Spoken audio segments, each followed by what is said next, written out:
GIS की online study में मैं रामपाल भारतीय एक बार पुनः हार्दिक स्वागत करता हूं कक्षा 10 के सभी विद्यार्थियों का। और थर्ड टाइम ऑनलाइन स्टडी अर्थात तीसरी बार कोर्स चल रहा है और उसमें अपन ने सूरदास और इसके अलावा तुलसीदास को पढ़ लिया है। आज हम पढ़ेंगे सूर्यकांत त्रिपाठी निराला को। देखिए सूर्यकांत त्रिपाठी निराला, देखिए यहाँ निराला वर्ड है, उसके साथ इन्वर्टेड कॉमा जुड़ा हुआ है। मतलब वास्तव में ये एक ऐसा व्यक्तित्व है जो काफ़ी निराला है। अर्थात इसको ये उपाधि क्यों मिली, निराला ये उपाधि का नाम है। नाम है आपका सूर्यकांत। सूर्यकांत नाम क्यों पड़ा इसकी भी चर्चा कर लेते हैं। आपका जन्म रविवार को हुआ था और वो दिन था वसंत पंचमी का। रविवार को होने के कारण आपका पहले नाम रखा था सूर्य कुमार, आगे चलकर नाम हुआ सूर्यकांत। और निराला आपका नाम क्यों हुआ, क्योंकि सूर्यकांत त्रिपाठी निराला हिंदी साहित्य के एक ऐसे कवि हैं जिन्होंने अपने पूरे परिवार को, कभी प्लेग, कभी हैजा, कभी कोई और बीमारी से खोया है। अपनी पत्नी को, पुत्री को, अपने बंधु को, अर्थात परिवार में ये अकेले बचे थे, पूरा परिवार खो दिया।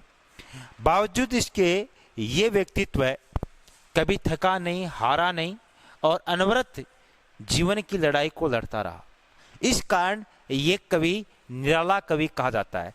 दूसरा निराला क्यों कहा जाता है, हिंदी साहित्य में पहली बार मुक्तक छंद लेकर आए और वे हैं सूर्यकांत त्रिपाठी निराला।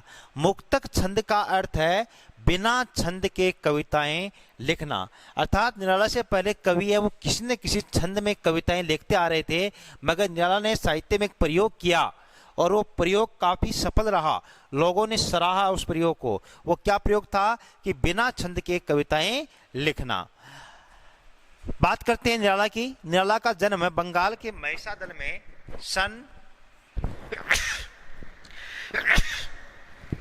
1899 को हुआ। मूलतः गढ़ाकोला जिला उन्नाव उत्तर प्रदेश के निवासी थे। आपकी औपचारिक शिक्षा 9वीं तक महिषादल में ही हुआ। जयशंकर प्रसाद की औपचारिक शिक्षा भी 9वीं तक ही हुई, निराला की भी औपचारिक शिक्षा 9वीं तक ही हुई।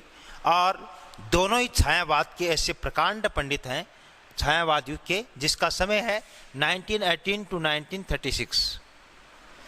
और छायावाद के 4 कवि महत्वपूर्ण हैं। ये 4 कवि हैं प्रसाद, सुमित्रानंद पंत, महादेवी वर्मा और निराला प्रसुमन।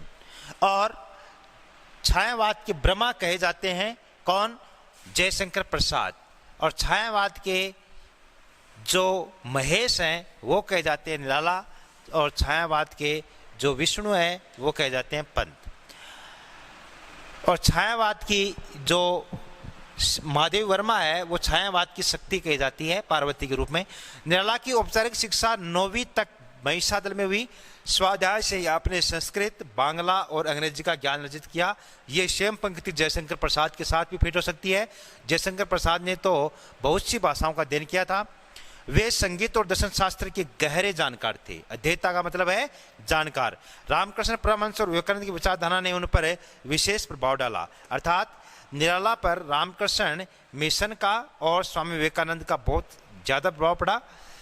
निराला का पारिवारिक जीवन दुख और संघर्षों से भरा था, ये मैंने आपको बता दिया है। आत्मीय जनों के असामयिक निधन ने उन्हें भीतर तक झकझोर दिया था और साहित्यिक मोर्चे पर भी उन्होंने संघर्ष किया। अर्थात बहुत ज़्यादा संघर्ष करके साहित्यिक दुनिया में वे आए। 1961 में आपका देहांत हुआ। तो निराला का जीवन काल है 1899 से 1961। प्रमुख काव्य रचनाएं हैं आपकी अनामिका, परिमल, गीतिका, कुकुरमुता और नए पत्ते। ये हैं काव्य रचनाएं। कौन सी रचनाएं हैं, कविताओं वाली रचनाएं हैं। उपन्यास भी लिखे, कहानी भी लिखी, आलोचना और निबंध लेखन में भी आपने काफी ख्याति पाई। निराला रचनावली इसके 8 खंडों में आपका संपूर्ण साहित्य प्रकाशित होता है। और निराला विस्तृत सरोकारों के कवि माने जाते हैं, अर्थात एक व्यापक दृष्टिकोण के कवि माने जाते हैं। दार्शनिकता, विद्रोह, क्रांति, प्रेम की सरलता और प्रकृति का विराट और उदात्त चित्र उनकी रचनाओं में उपस्थित है। देखो क्या क्या है। निराला एक बहुत बड़े फिलोसोफर के रूप में जाने जाते हैं। आपके काव्य में आपको दार्शनिकता मिलेगी, फिलोसॉफी मिलेगी, विद्रोह मिलेगा किसके प्रति? अमीरों के खिलाफ, और जो शोषण कर रहे हैं उन लोगों के खिलाफ विद्रोह है, और जो लोग मजदूर हैं, शोषित हैं, और किसान वर्ग है, वंचित वर्ग है, अभावग्रस्त वर्ग है, उन लोगों को कवि क्रांति की ओर प्रेरित करता है, क्रांति के लिए प्रेरित करता है। अलावा इसके प्रेम की तरलता है आपके काव्य में। आपने राम की शक्ति पूजा लिखा है जिसमें प्रेम की तरलता दिखाई देती है, कठोरता भी दिखाई देती है। हाय जानकी तेरे पिया का हो न सुखा उधार, अर्थात एक भीतर से धिक्कार, इस प्रकार का वर्ड राम के मुख से निकलवाते हैं तो कठोरता है, इससे पहले प्रेम की तरलता है, और प्रकृति का विराट स्वरूप आपके काव्य में मिलता है। उनके विद्रोही स्वभाव ने कविता के भाव जगत और शिल्प जगत में नए प्रयोगों को संभव किया है। छायावादी रचनाकारों में उन्होंने सबसे पहले मुक्त छंद, मैंने पहले बताया है, छायावादी रचनाकारों में सबसे पहले मुक्तक छंद ये लेकर आए जो शोषित, उपेक्षित, पीड़ित और प्रताड़ित जन के प्रति कविता में गहरी सहानुभूति या संवेदनशीलता विकसित करती है। तो वही शोषक वर्ग और सत्ता के प्रति प्रचंड प्रतिकार, अर्थात जो लोग शोषण कर रहे हैं वही उनका कवि विरोध करता हुआ दिखाई देता है। देखते हैं कि निराला ने अपने साहित्य में किसको पिरोया है। हाँ, उत्साह एक आह्वान गीत है। उत्साह एक आह्वान गीत है। ऑब्जेक्टिव टाइप क्वेश्चन यहीं से स्टार्ट हो गया है। उत्साह किस प्रकार की कविता है? तो ऑप्शन में आपको कुछ भी मिले, उत्साह एक आह्वान गीत है, इस प्रकार की कविता है। और उत्साह कविता किसको संबोधित है? पहाड़ों को, झरनों को, नदियों को, बादलों को। अगला क्वेश्चन है ऑब्जेक्टिव टाइप। उत्साह कविता एक आह्वान गीत है जो बादल को संबोधित है। किसको संबोधित है? बादल को। तीसरी बार ऑनलाइन सिलेबस करा रहा हूं और इस बार सिंगल क्वेश्चन नहीं छोड़ रहा हूं। ये वीडियो रिकॉर्ड रहेंगे जब तक आपका रिजल्ट डिक्लेयर नहीं रहता है, और मैं आपको वीडियो दिखाऊंगा कि देखो वीडियो में मैंने बता रखा है कि ये ऑब्जेक्टिव टाइप क्वेश्चन बनेगा, और तब आप ये सोचेंगे कि इस वीडियो को ध्यान से देख लेते, बार बार देख लेते तो प्रश्न गलत नहीं होता। बादल निराला का प्रिय विषय रहा है। कविता में बादल एक तरफ पीड़ित प्यासे जन की आकांक्षा पूरा करने वाला है। बादल क्या करते हैं? एक तरफ वंचित वर्ग, अभावग्रस्त वर्ग, प्यासा वर्ग, किसान वर्ग की आकांक्षा, इच्छाओं को पूर्ण करता है बरसकर। तो दूसरी तरफ बादल क्या करता है? वही बादल नई कल्पना और नए अंकुर के लिए विध्वंस, विप्लव और क्रांति चेतना को संभव करने वाला भी है। देखिए, ऑब्जेक्टिव टाइप क्वेश्चन बन सकता है। कवि निराला की उत्साह कविता में बादल किस प्रकार से अपनी भूमिका निभाते हैं? तो आपके ये ऑप्शन मिलेंगे। क्या वे विध्वंस करते हैं? बिल्कुल सही है, करते हैं। क्या वे विप्लव लाते हैं, उथल पुथल लाते हैं? बिल्कुल सही है। क्या वे क्रांति चेतना लाते हैं? बिल्कुल सही है। और क्या वे नई कल्पना और नए अंकुर का निर्माण करते हैं? बिल्कुल सही है। चारों चीजें सही है। और पांचवा ऑप्शन ऐसा मिलेगा जो नहीं है तो वो राइट होगा। कवि जीवन को व्यापक और समग्र दृष्टि से देखता है। कवि जीवन को व्यापक, अर्थात जीवन अनमोल है, जीवन बहुत बड़ा है, जीवन में कुछ मुकाम हासिल करने हैं, जीवन में कुछ नए दृष्टिकोण अपनाने हैं, जीवन को अच्छी तरीके से जीना है, ये समग्र रूप से कवि देखता है। कविता में ललित कल्पना, ललित का अर्थ है सुंदर, सुंदर कल्पना है, और क्रांति की चेतना, दोनों चीजें हैं।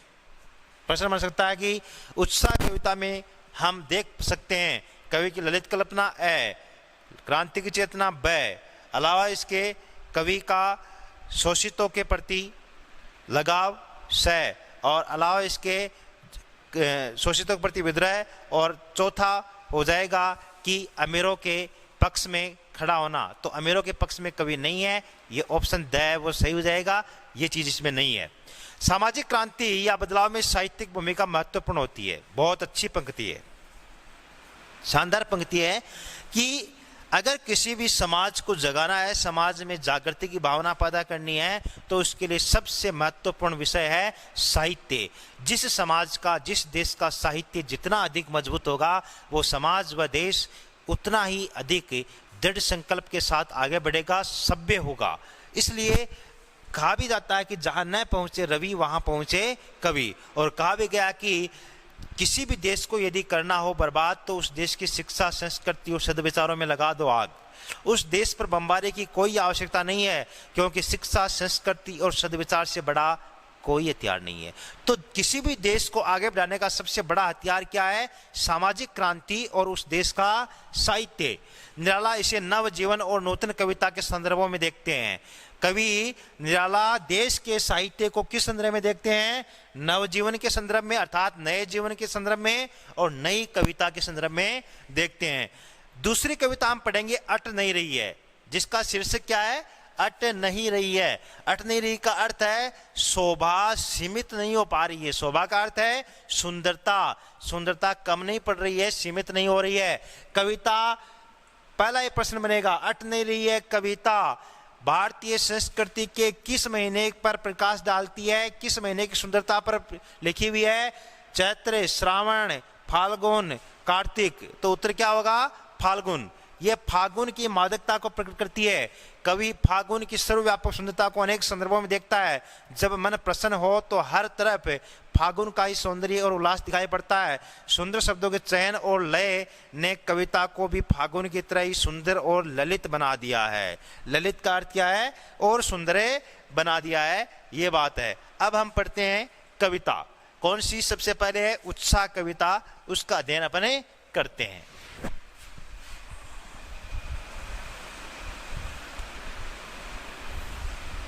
हाँ, कविता है बादल गरजो।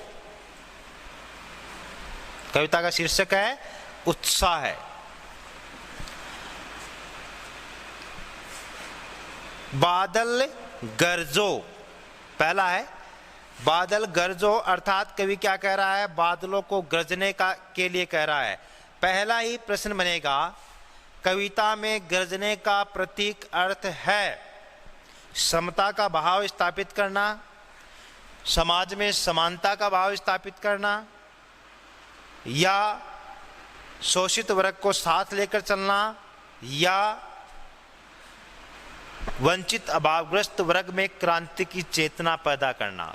तो उत्तर हो जाएगा द, वंचित अभावग्रस्त वर्ग में क्रांति की चेतना पैदा करना। देखिए, कवि ये नहीं कह रहा है कि बादल बरसो। कवि ये भी कह सकता था कि बादल बरसो, लेकिन वो बरसने के लिए नहीं कह रहा है। कवि क्या कह रहा है? बादल गरजो। इसके आगे विस्मयादि बोधक चिन्ह है। शैली कविता की शैली हो जाएगी संबोधनात्मक। कैसी है? संबोधनात्मक कविता है। बादलों को आह्वान किया गया है। क्या किया गया है? आह्वान। किसके लिए? गरजने के लिए। प्रश्न बनेगा कि कवि बादलों को बरसने के स्थान पर गरजने के लिए क्यों कर रहा है? क्योंकि गरजना प्रतीक है किसका? क्रांति का। कवि समाज में क्रांति लाना चाहता है। अगला प्रश्न कि कवि समाज में क्रांति क्यों लाना चाहता है? कवि समाज में क्रांति इसलिए लाना चाहता है क्योंकि कवि अभावग्रस्त वंचित वर्ग को समाज की मुख्य धारा से जोड़ना चाहता है। जिनका शोषण हो रहा है उनको शोषण होने से बचाना चाहता है, और अमीरों के खिलाफ एक विद्रोह है। इसलिए कवि गरजने के लिए कह रहा है, क्रांति लाना चाहता है। घेर घेर घोर गगन धाराधर ओ, फिर से संबोधनात्मक शैली। समझ गए? घेर घेर घोर गगन, घ वर्ण की 3 बार आवृत्ति हो गई है। अनुप्रास अलंकार, और अगर अनुप्रास का भेद भी आप लिखें तो कौन सा अनुप्रास? वृत्ति अनुप्रास अलंकार। मगर अनुप्रास इतना लिख दोगे तो भी सही है। घेर घेर घोर गगन धाराधर ओ, धाराधर का मतलब बादल है। ओ बादलो चारों ओर से घिर घिर कर आओ, घोर भयानक तरीके से, भयंकर तरीके से, ललित ललित काले घुंघराले। आप बादल काफी ललित ललित अर्थात सुंदर सुंदर। बादल सुंदर कब लगते हैं? क्वेश्चन बन सकता है, मल्टीपल चॉइस क्वेश्चन बन सकता है। बादल सुंदर कब लगते हैं? जब वे काले गुंगराले होते हैं। एक बार बादलों की फोटो दिखाते हैं आपको, आसमान में जब बरसात होती है तो भी वे काले गुंगराले। ये देखो ललित ललित, कवि को इस प्रकार के जो बादल हैं वो काफी सुंदर प्रतीत होते हैं। और कवि ने इनको क्या बताया है? गुंगराला बताया। ये देखो ललित ललित गुंगराले, ये बादल काफी गुंगराले हैं, काफी सुंदर हैं। हाँ, देखते हैं कविता की लाइन पर आते हैं। प्रश्न बनेगा यहाँ से क्या कि कवि ने बादलों की क्या विशेषता बताई है? कवि ने बादलों की विशेषता बताई है कि वे काफी ललित हैं, सुंदर हैं और काले हैं, गुंगराले हैं। ये विशेषताएं। बाल कल्पना कैसे पाले? बाल कल्पना कैसे पाले? अगला प्रश्न स्टार्ट हो रहा है। अगर मैं ऑब्जेक्टिव टाइप क्वेश्चन बनाऊं तो इस प्रकार से बनाऊंगा कि कवि ने बादलों की तुलना किससे नहीं की है? किससे नहीं की है? ऑप्शन ए बालकों की कल्पना से, ऑप्शन बी कवि जीवन से, ऑप्शन सी कवि की कविता से और ऑप्शन डी आ जाएगा युवाओं के जोश से। अब इसका उत्तर क्या होगा ये बाद में देखेंगे, पहले कविता पढ़ेंगे। प्रश्न इधर बना दिया मैंने। क्या कह रहा है कवि? बाल कल्पना कैसे पाले? कवि कह रहा है कि हे बादलों, आप बाल कल्पना की तरह हो। बाल कल्पना का मतलब है बालक की कल्पना, अर्थात बालकों की कल्पना का कोई अंत नहीं होता है। बालकों की कल्पना अनंत होती है, वे अनंत तक सोचते हैं। ठीक इसी प्रकार हे बादल, आप अनंत तक गरज सकते हैं, अनंत तक बरस सकते हैं, अनंत तक इस दरा पर विप्लव ला सकते हैं, विध्वंस मचा सकते हैं और अनंत तक समाज में क्रांति की भावना जगा सकते हैं। तो पहली तुलना किससे है? बालकों की कल्पना से। दूसरी तुलना विद्युत छवि उर में कवि नवजीवन वाले। आप अपने हृदय में, उर का अर्थ क्या है? हृदय। अपने हृदय में आप विद्युत रूपी छवि को, अर्थात चमक को, अर्थात प्रकाश को, अर्थात उम्मीद को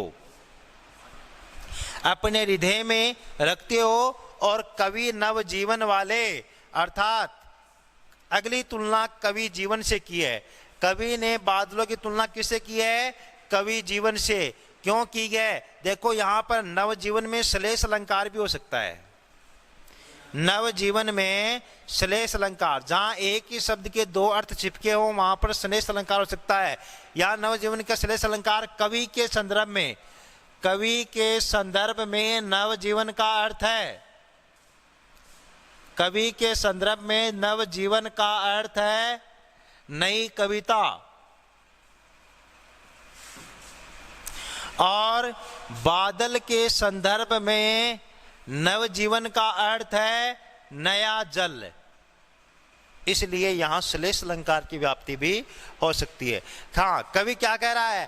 विद्युत छवि उर में आप अपने हृदय में विद्युत रूपी छवि को रखते हैं, नवजीवन वाले हैं, अर्थात इस दरा पर नया जल प्रदान करते हैं। और कवि के संदर्भ में नवजीवन का अर्थ है आप कवि की नई कविता की तरह हैं। जिस प्रकार कवि की नई कविता समाज को जागृत बनाती है, संदेश देती है, समाज में समरसता की स्थापना करती है, देश को उत्थान की सीढ़ियों पर चढ़ाती है, ठीक ही उसी प्रकार आपका नया जल भी समाज व देश के उत्थान में काम आता है। समृद्धि आती है, हरियाली आती है, संपन्नता आती है। यह बताना चाहता है कवि। हाँ, आगे है वज्र छिपा नूतन कविता फिर भर दो। कवि क्या कह रहा है कि वज्र छिपा, आप अपने भीतर क्या छिपा कर रखते हो? वज्र। वज्र का अर्थ क्या है? कठोरता।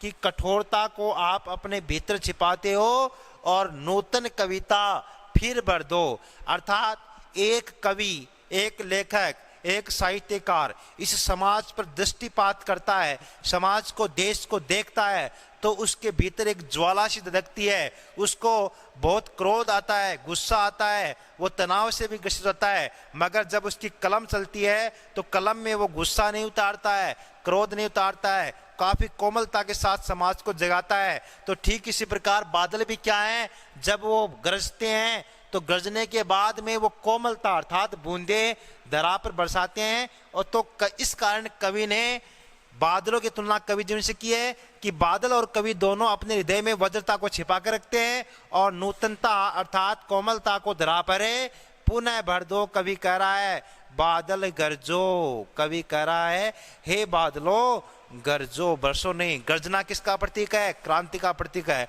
कवि क्रांति क्यों चाहता है?